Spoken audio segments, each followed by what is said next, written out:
Ethiopia referendum results due Thursday, deciding on a semi-autonomous Sidama state. Residents of eastern DR Congo protest a killing of civilians by ADF rebels. And the UN calls for an urgent action over worsening security situation in Africa's Sahel region. This is CGTN. Welcome to Africa Live on CGTN with me, Beatrice Marshall, in Nairobi. Also ahead on the program, South African Airways loses in excess of $1.9 million as unions seek to expand strike.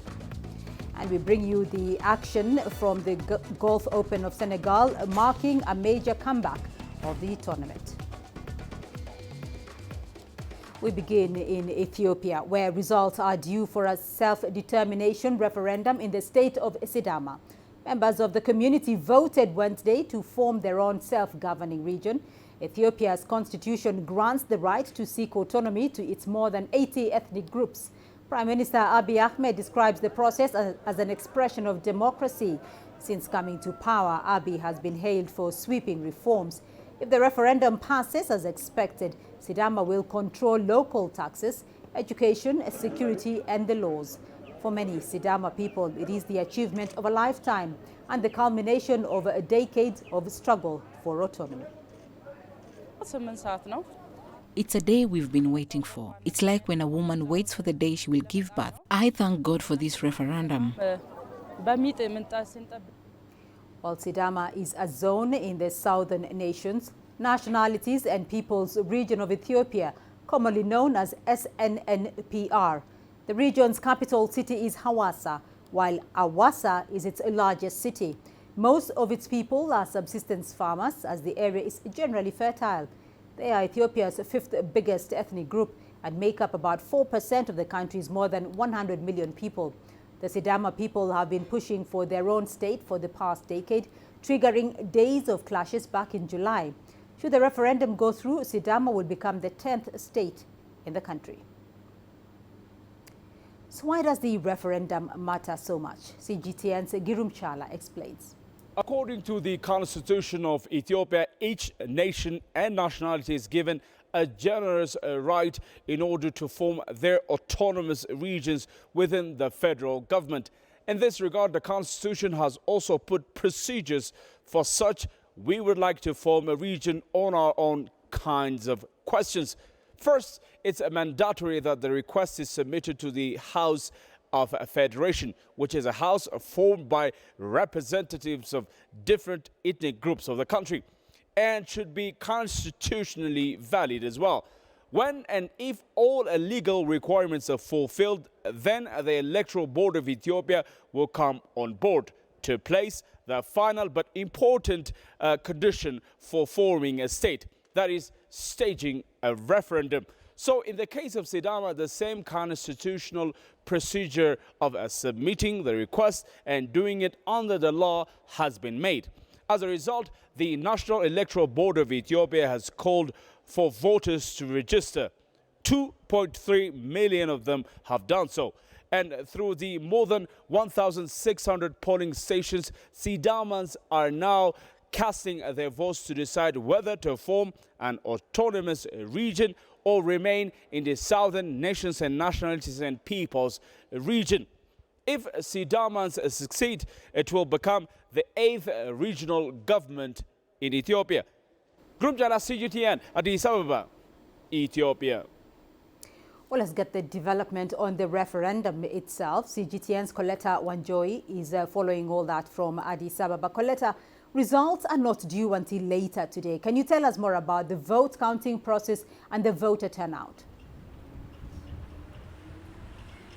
Well, Beatrice, so far it has been described as a peaceful voting process. We've seen the National Electoral Board saying that there were no really major anomalies during the voting, and also the Human Rights Commission saying that it has not noticed any human rights violations during the voting. We've also seen the Prime Minister himself tweeting and congratulating the people of Sidama. He tweeted today in the morning saying that it is a good step that they went towards the peaceful way. So now the biggest issue is as the vote counting continues and preliminary results are expected any time from now. The government is encouraging people to restrict from speculative thinking, speculative issues, especially on social media, because right now we're already dealing with a situation whereby people are saying there's some fake news going out, giving the fake results of the Sidama results. So people have been urged to wait for the National Electoral Board of Ethiopia to announce at least the preliminary results. But so far, the country is happy that it's gone peaceful.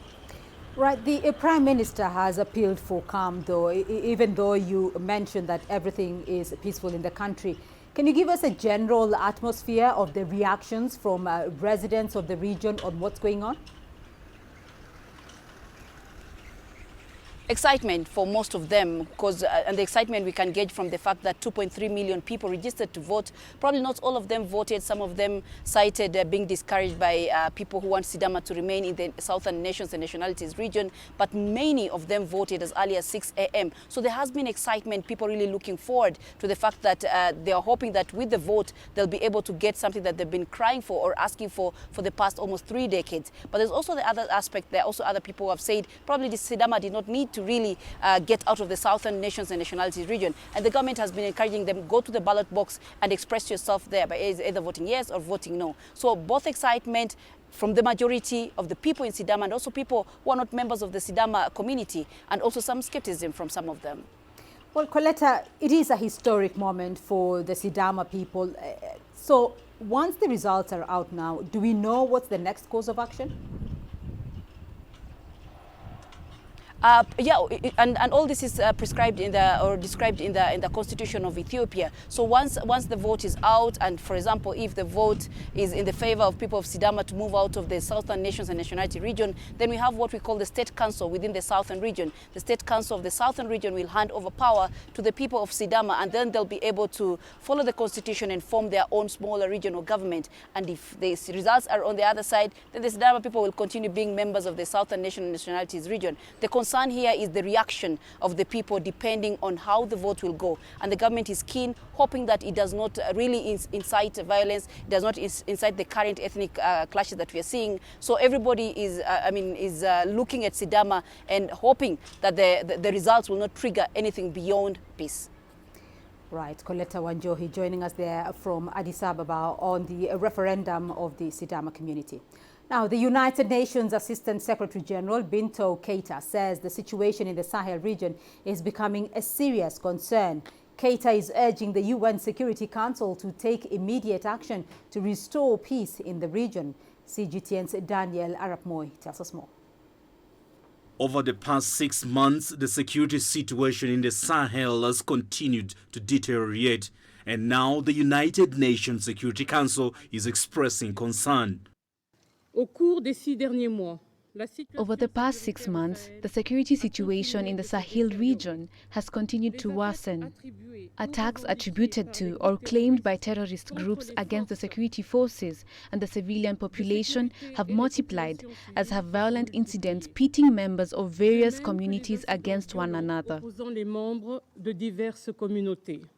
The permanent observer of the African Union to the United Nations, Fatima Mohammed, says the Sahel region can only win the battle against terrorism if bodies such as the AU and the United Nations, together with the international community, come together. As rightly emphasized by the Secretary General in his report, and I quote, "Terrorism is a global issue, and the entire international community has a responsibility to contribute to its defeat." This year, the number of security incidents have risen by folds in the Sahel region, with violence further spreading to the coast and along the Sahel-Sahara Strip. Recent attacks by rebels have seen over 50 troops killed in Mali. Over 24 people recently died in Burkina Faso after an attack against extremists. Daniel Arap Moy, CGTN. Residents of the eastern town of Beni have staged a protest over the killing of civilians by suspected members of the Allied Democratic Forces. The locals have called for a massive stay-home protest on Friday. They are demanding the immediate withdrawal of UN peacekeepers from their area for reportedly failing to protect them. Let's cross over now to CGTN's Chris Ochamringa, who's standing by. Chris, can you update us on what is happening in eastern DRC at the moment? Well, what's happening right now in Beni is that some of the victims who died in the attack yesterday are being buried, and people are very, very upset about the killings that have been going on over the past month. And so there has been a statement circulating on social media signed by some leaders in Beni calling for the immediate withdrawal of the UN peacekeepers known as MONUSCO from their area, because they're saying that the peacekeepers failed to carry out their core mandate, which is to protect civilians. Many of the people are saying that the peacekeeping force has the UN has the largest peacekeeping force in the DRC, and they're supposed to protect them. But you see, the UN has been saying consistently that they cannot be in every part of Beni. They have troops that are patrolling the town, but they're up against rebels who are carrying out guerrilla tactics, hit and run attacks, and the rebels have informers among the community, so it's very difficult, to stop these attacks from happening. Chris Ochamringa on the line there from the DR Congo's capital, Kinshasa. Thank you. You're watching Africa Live, still ahead on the program. Hong Kong government has expressed a strong opposition to a pair of bills approved by the US Congress. And in Nigeria, the country still lags behind in modern contraceptive uptake.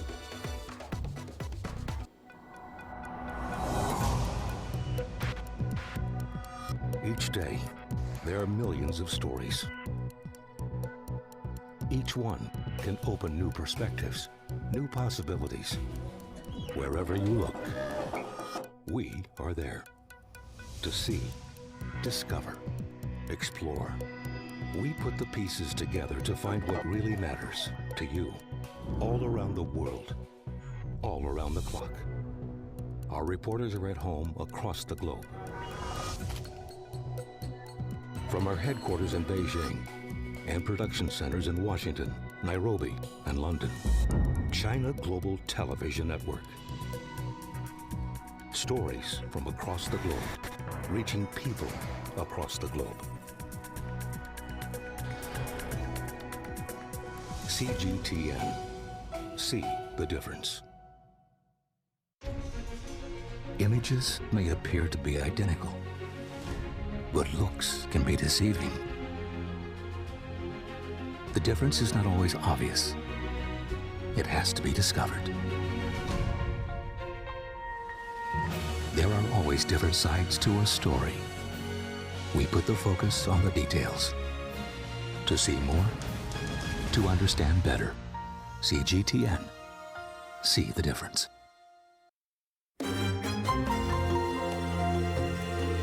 Africa Live. Find your voice.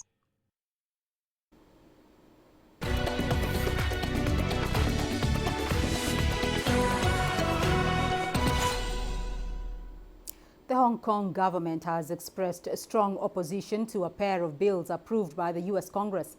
A statement published by the Special Administrative Region says the Hong Kong Human Rights and Democracy Act and other bills affecting the city interfere in its internal affairs. It also says the bills send the wrong signal to violent protesters and will not help end the unrest.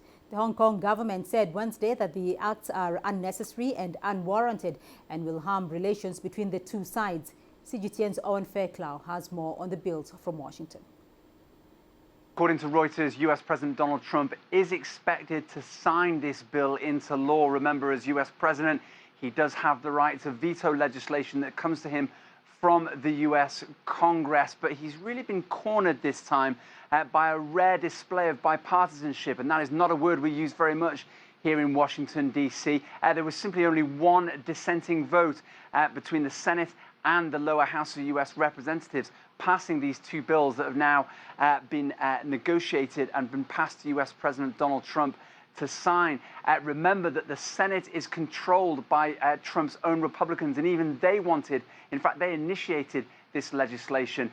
So it's his own Republicans that have driven much of this, and Trump really is going to struggle to try to overturn them if he wants to challenge them, which is why he's expected to ultimately sign this. But of course, it will complicate his relationship, not just with China, but potentially throw a spanner in the works of this preliminary trade deal that we're all expecting. The timing of all of this is absolutely critical. We understand that China had summoned a senior US diplomat once the Senate had voted on this bill and has said it will retaliate if Trump does sign this bill into law. Remember, Hong Kong wasn't really part of the whole trade dispute that we've seen over the past year or so between the US and China, but it's become increasingly interlinked, particularly with the US Congress putting this issue front and center, this issue of human rights in Hong Kong. Provisions in this bill as well, which will make the relationship very complicated. For example, you mentioned that audit there. That essentially requires the president, the US government, to look at the special relationship that the US has with Hong Kong that is different to the relationship it has with the Chinese mainland and decide whether it deserves this special status, if you like. Now, human rights at the heart of all of this. These US lawmakers are concerned that human rights in Hong Kong are being compromised, although the Chinese government has been quick to say this Wednesday that this is really about the rule of law, about upholding the rule of law in Hong Kong. But what kind of impact it has on the trade deal will be, we'll see in the days and weeks to come. It was interesting to read White House sources being quoted by Reuters saying that this trade deal, which still has yet to be signed, isn't likely to be signed until next year at the earliest. And yet only a few weeks ago, we thought that President Xi Jinping and President Trump were going to get together to sign off on this deal. So it's still a long way off yet. Now, over 200 people have been prosecuted in Hong Kong over their involvement in the standoff with police at the Hong Kong Polytechnic University. But despite the ongoing unrest and fear for candidate safety, the district councils are still preparing for local elections set to kick off on Sunday. Our reporter Ho Wei has more. In Hong Kong, yesterday on Wednesday, 242 people were prosecuted, and they were arrested on Monday while they were gathering at a place near Polytechnic University in Hong Kong to assist the protesters inside the campus. And this is also the largest number of people being prosecuted on a single day since the unrest broke out in Hong Kong in June. And yesterday, among them, 213 people appeared on 6 different courts in Hong Kong, and they were accused of participating in riot. And according to Hong Kong local media, these people are aged between 14 to 45 years old. Among them, there are university students, teachers, construction workers, and also some medical staff. And the court decided to adjourn the case to March next year. So a majority of these 213 people were released on the bail of between 1,000 to 5,000 Hong Kong dollars. But they have to follow a curfew and a travel ban. They cannot leave Hong Kong before March next year. The district council election will be held on Sunday. The local government called on people to participate in this election to keep it in an orderly way, and also they call on the protesters not to block the roads anymore. And also, the safety of the candidates itself is also a problem. We talked to the chairperson of the largest pro-Beijing party in Hong Kong. She said that over 70 offices of the party candidates have been attacked, and some offices has even been attacked for 7 or 8 times. So here in Hong Kong, we will see what's happening on Sunday. Chinese Foreign Minister Wang Yi has blasted Washington's passage of the so-called Hong Kong Democracy and Human Rights Act. He made the comments during a meeting with former U.S. Defense Minister William Cohen. Meanwhile, Beijing has accused the U.S. of interfering in China's internal affairs. 我们强烈谴责并坚决反对美国国会 We strongly condemn and resolutely oppose the so-called Hong Kong Democracy and Human Rights Act passed by the U.S. Senate. We ask the U.S. side to face up to the situation and stop meddling in China's internal affairs. If the U.S. continues down the wrong path, China will take resolute measures to fight back. No one should underestimate China's determination to safeguard its sovereignty and development interests, and its determination to implement the one country, two systems policy and to maintain Hong Kong's prosperity and stability. Public hearings for the impeachment inquiry into President Donald Trump continue.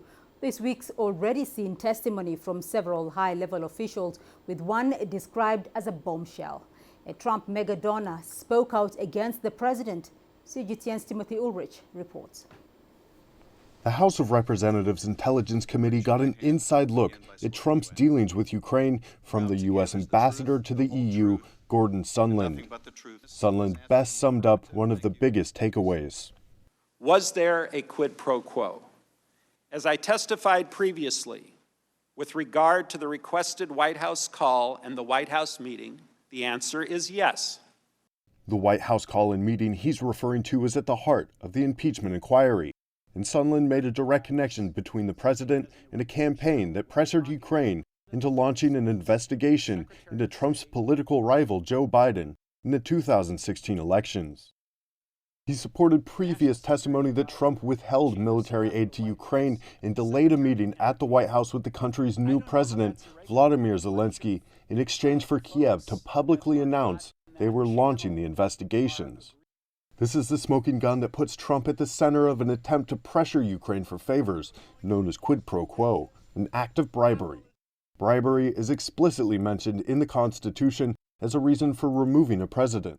Sondland also shed light on how high up the chain the implications go. Everyone was in the loop. He claimed Secretary of State Mike Pompeo and Vice President Mike Pence were just some of the officials aware of Trump's plan or working to help Trump. But House Republicans poked holes in Sondland's claims. So no one told you, not just the president. Giuliani didn't tell you, Mulvaney didn't tell you, nobody, Pompeo didn't tell you, nobody else on this planet told you that Donald Trump was tying aid to these investigations. Republican Representative Jim Jordan brought up one of the biggest questions remaining. If this exchange took place, then why didn't Ukraine launch the investigations even though it received the military aid and the president met with Trump at the White House? It's a question that either side will to answer as these impeachment hearings continue. Timothy Ulrich, CGTN. Former Ghanaian President John Mahama is calling on the Nigerian government to reopen its land borders so that economic activities can continue within the West African region. Nigeria closed its land border with Benin in August to check the smuggling of rice into its country. The situation has affected many businesses in the West African sub-region.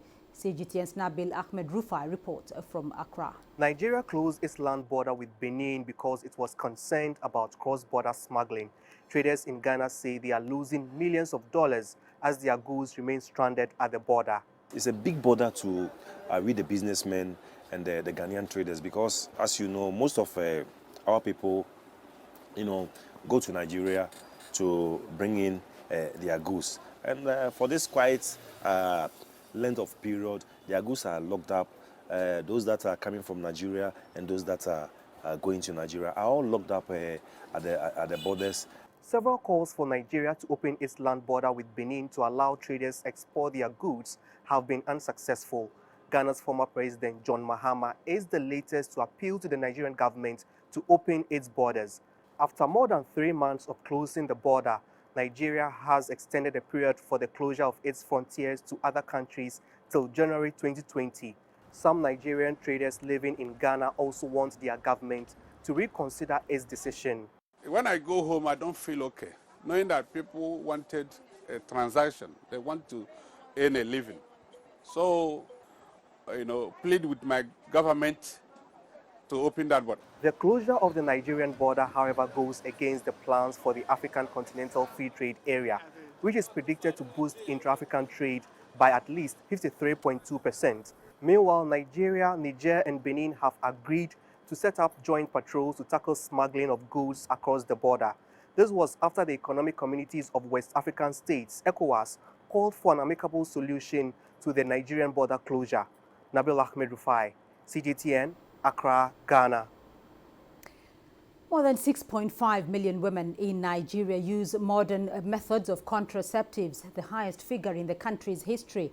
But the nation still lags behind in the family planning 2020 goals for modern contraceptive growth compared to countries like Kenya, Chad, Cameroon and Ghana.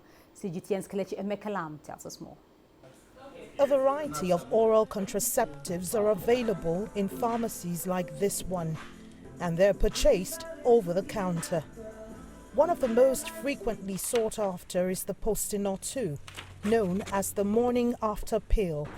In spite of the growing awareness of modern methods, young Nigerian women like Chizoba prefer the use of this oral contraceptive for reasons of accessibility and affordability. I do prefer Postinor 2. It's easy, it's just 2 pills. It's easy to take morning after you take it, and then there's no risk of me spotting. It's just convenient.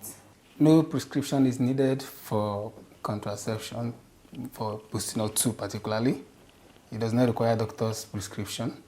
Anyone can walk in and demand for Postinor 2. More Nigerian women are embracing modern contraceptives like injectables, implants and inserts, but still far below the global target. There are over 40 million women of childbearing age here in Nigeria. In 2017, government committed to achieve a modern contraceptive rate of 27% by 2020. But with a few weeks to the target year, the country still stands at about 12%. That's less than half of its target. A lot of religions kind of frown against contraception, like I'll say like the Catholic faith. They don't really accept many of these methods. So I think these two factors and some others would actually affect the accepting of or the embracing of this contraception. Family planning is at the heart of population management. The UN estimates Nigeria's population would more than double to 440 million people by 2050, making it the world's 4th largest. The national budget for family planning in 2019 is down by about 90% compared to the previous year. Another major factor that negates the actualization of the FP 2020 target. Kelechi Amekalam, CGTN Abuja, Nigeria. You're watching Africa Live. Still ahead on the program. South African Airways losses exceed $1.9 million as unions seek to expand strike. And Kenya's Treasury raises $650 million in dividends and retained earnings from state corporations. Africa is the nexus of enterprise, and global business will tell you why it matters. From the mega investment projects to multi-billion-dollar mergers and acquisitions. Africa today collects, just in terms of revenues from taxes alone, $545 billion a year. If you take 10% of that and you devote it to the energy sector, problem solved. All this on Global Business, weekdays at this time on CGTN.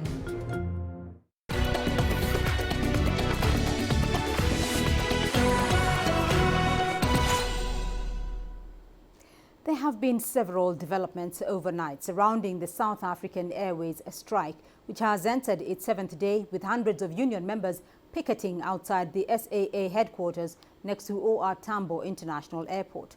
The strike has already cost the state-owned airline nearly $30 million. CGTN's Angelo Coppola has more.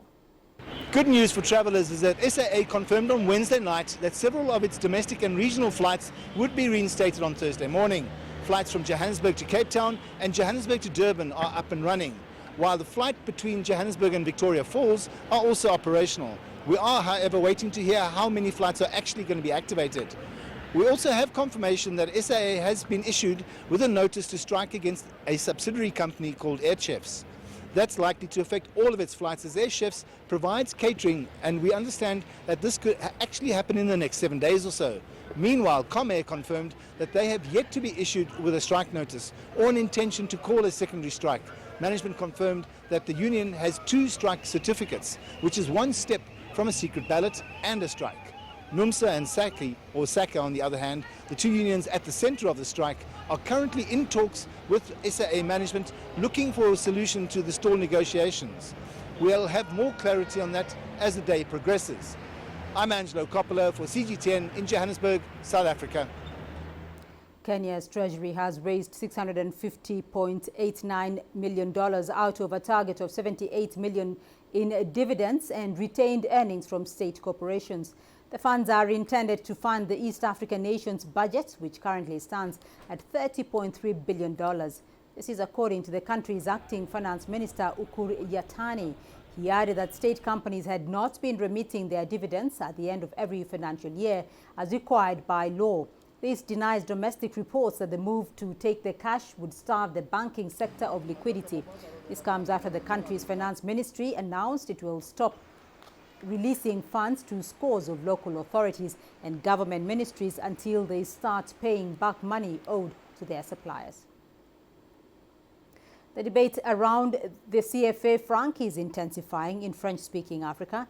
There have been calls on the regional leaders to withdraw from the monetary cooperation agreement with France. The latest voice is that of Benin President Patrice Talon, who says France should no longer keep the foreign exchange reserves of the CFA zone countries. CGTN's Alexandria Majala brings us this report. Since 1945, the CFA franc has been one of the major means of payment in Africa. At the time, the currency was known as the franc of the French colonies of Africa. In 1958, the currency was given a new name, franc of the French communities of Africa. While the CFA franc is perceived by some as a guarantee of stability, many see this currency as another form of colonization and are calling for its denouncement. And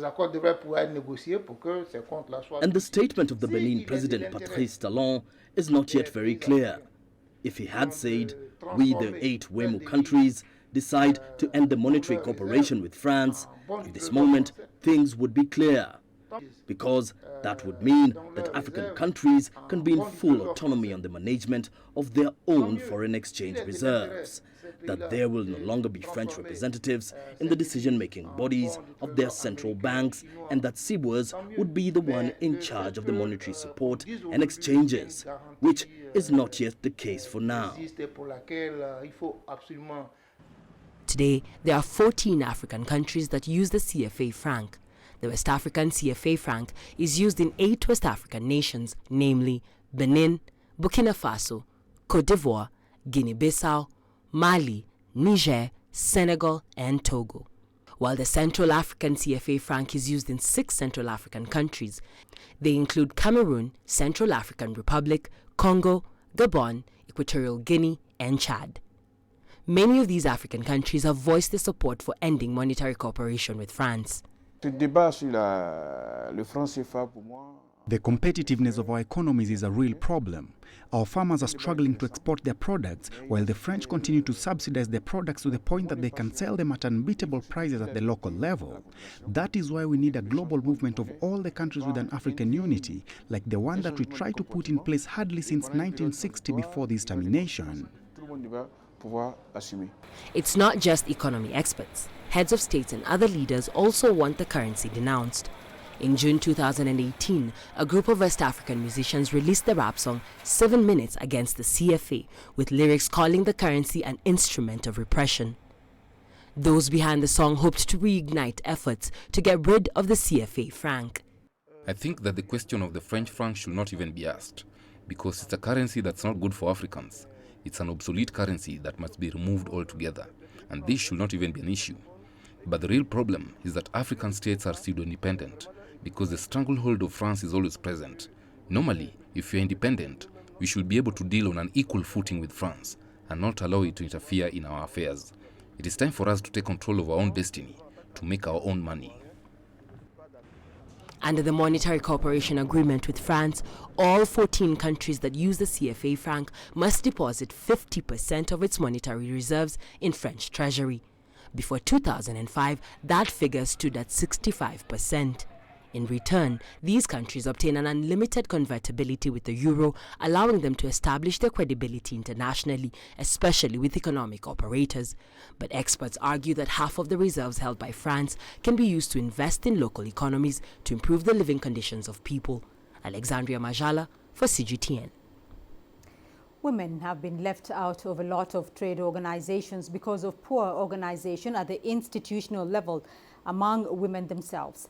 Head of the She Trades Initiative at the International Trade Center, Vanessa Edgobo, attributes this to years of exclusion for women from trade discussions. She spoke to CGTN's Hannah Viviers at the World Export Development Forum that is currently in Addis Ababa, Ethiopia.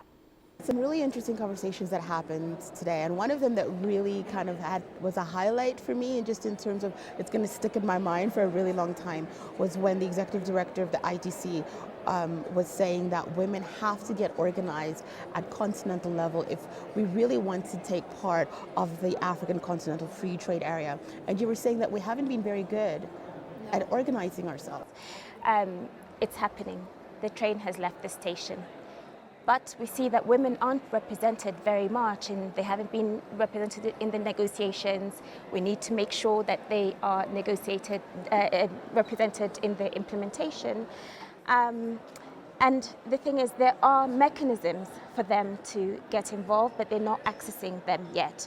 So I think, even at the national level, we talk about getting organized at the continental level, but even at the national level, in some countries you find a large number of women business associations not working together, not coordinating together. And I think it's an element of some competition.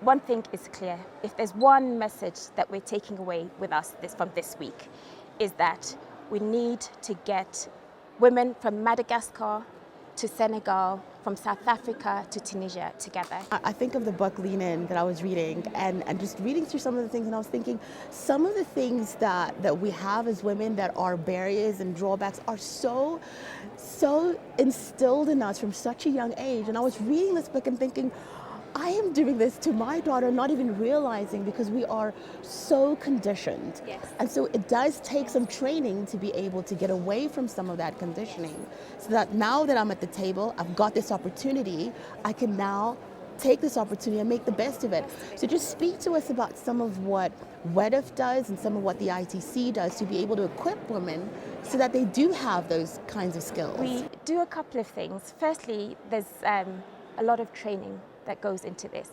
Women need to have the technical skills. Secondly, they need to have the right products, the good quality products. Third, they need to be trained to have the right level of confidence.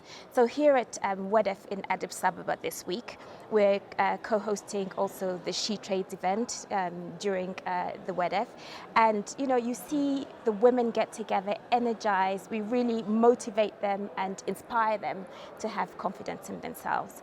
But one thing I always think about in my own professional work is when I have a tough negotiation, I often think about the negotiations I have to do with my own children. And I find that these types of soft skills that are natural to women, we should make more use of them. We should leverage them to our advantage and use them in the workplace. And this is the future of the workplace, right? It's changing. It's becoming more complex. It's becoming more diverse, and a broader range of skills is going to be required. Women are used to multitasking, and we can really make use of some of these skills.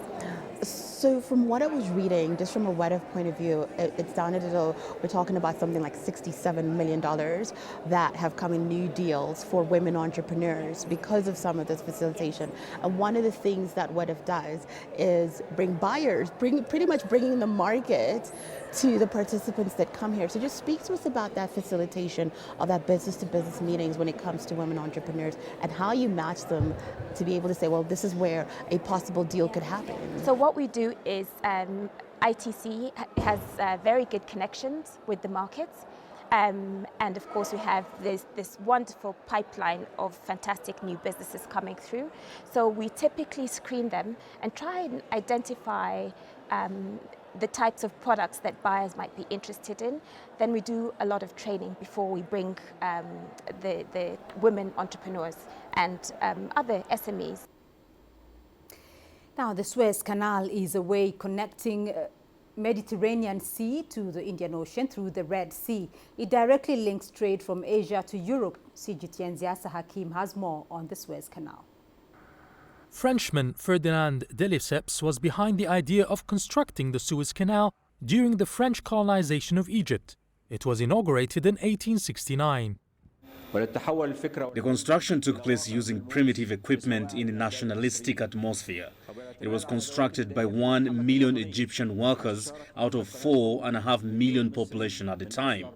120,000 people died while working on the project, which lasted for 10 years. The famous trade route was nationalized in 1956 by former President Gamal Abdel Nasser. Now the Suez Canal has become one of the main trade routes worldwide. It's a major passage for international trade linking Asia to Europe. It's also one of the main points of trade on the Belt and Road Initiative by China. The economic zone of the Suez Canal is essential in promoting Chinese investments in the region. China has been the largest investor in the Suez Canal economic zone. It has established the China Industrial City that includes tens of Chinese factories and plants. Canal witnessed a major revamp in 2015. It's been widened to receive more traffic. The expansion has allowed more trade through the canal and to cut passage time for ships from 22 hours to only 11 hours. The depth of the canal is 66 feet, up from 22 feet. This allows larger ships that hold 42,000 tons through. It used to be 5,000 tons before. According to the Suez Canal records, since its inauguration, about 1.3 million ships have passed through the passageway, carrying 28 billion tons of products. Revenue has reached $136 billion in its 150 years. This year, the year of its 150th anniversary, has been a strong one too. Trade through the canal represents 9% of total maritime trade worldwide, and it's the top destination for trade between the East and West. 19,000 ships had passed through the canal this year, carrying 1.2 billion tons of goods. It has created revenue of $6 billion for the state budget. Aside from the continuous developments in the area, 2020 will witness the inauguration of the first museum to highlight the history of the Suez Canal. Yas Hakim, CGTN, Suez, Egypt. Rapid advances are happening in artificial intelligence, computer vision and big data. One event in Silicon Valley is showcasing how these technologies are converging to transform our work and daily lives. CGTN's Mark New has more on the Internet of Things, a tech expo. More than 12,000 people from around the world are attending the Internet of Things Tech Expo to see the latest innovations. Always AI is a platform helping to equip robots with computer vision. In this demo, a robot recognizes that the Hulk has fallen and needs help. In the real world, AI's capability to understand a pose has numerous applications. You could do fall detection like we're demonstrating here. You could do athletic tracking, kind of to help athletes kind of hone in on their form. And you could use it for like weapons detection, or you can quickly tell that someone is drawing a weapon or pretending to draw a weapon, right? And then you can have a system do something in response to that. Tracking becomes portable with Sticker Shock, which started on cricket bats. It's doing structural analysis of the bat when a ball impacts the bat. And we've trained it to determine the difference between the sweet spot where hits are good and other areas where hits are not so good. The sticker has 11 sensors that detect everything from movement to environmental conditions. There's this entire arena of information that's missing from factories, from critical infrastructure. I mean, the things you want to know are, is something important to me about to fail? Did a pipe leak? Is this going to lead to a problem? And so these types of applications are perfect for this because it can sense changes, critical changes in infrastructure. Sensing changes in facial features is the job of Cyberlink's FaceMe, which uses AI and facial recognition to classify who it's seeing. FaceMe is being used or tested in at least 100 companies across the world. Let's see what it reads about my face. What's it show about me? Your emotion, percentage of the emotions, the age range, gender. The age here, it changes sometimes though, right? It does change. And if you smile or something, your wrinkles show and the older you'll get. The less wrinkles you have, the younger you look. Cyberlink says one of the top uses is smart retail. You can either have people who look at signage that you want to adjust dynamically based on their feelings, age, gender, so you can target what you do. or it can be just for statistics collection in a store. You want to know where people have put their attention and how they feel about it. Other applications include recognizing VIP customers or checking in airline passengers.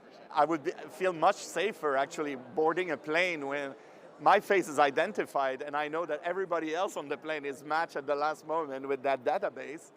Then let's say somebody who picks up a boarding pass on the floor for someone boards the plane and gets in when he or she is not supposed to be there. Tracking technologies like this also raise eyebrows over whether customers have a choice to give up their information, something that ultimately comes down to how businesses choose to operate and governments choose to regulate. Mark New, CGTN, Santa Clara, California. And we still have more news for you here on the program. Here's what's ahead. Equipped with new skills from jail, Kenyan ex-convicts turn to agriculture. Join us in Global Business and see Africa through our eyes. The greatest journeys, the greatest sights,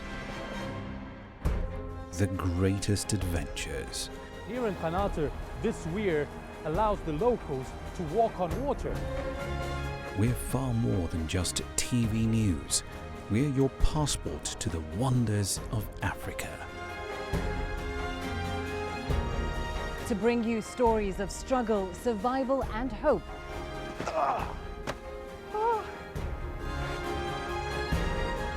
So let's explore.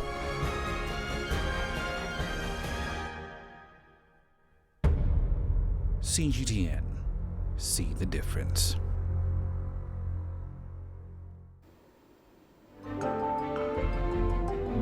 Africa Live.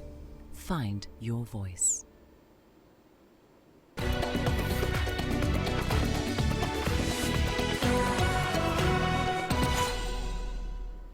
A program in Kenya helps convicts find a new lease on life.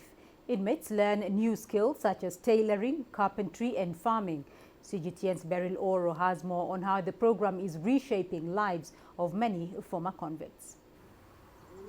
6 years ago, Duncan Deritu had cell walls and not a maize farm surrounding him. In 2013, a court convicted him of handling stolen goods.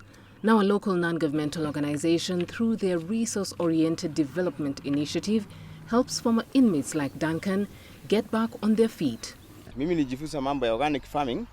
I trained on organic farming and mastered it very well. When I completed my jail term, I came back home and started practicing organic farming. I turned it into a business that can help me support my family and stay away from crime so that I don't end up in prison again.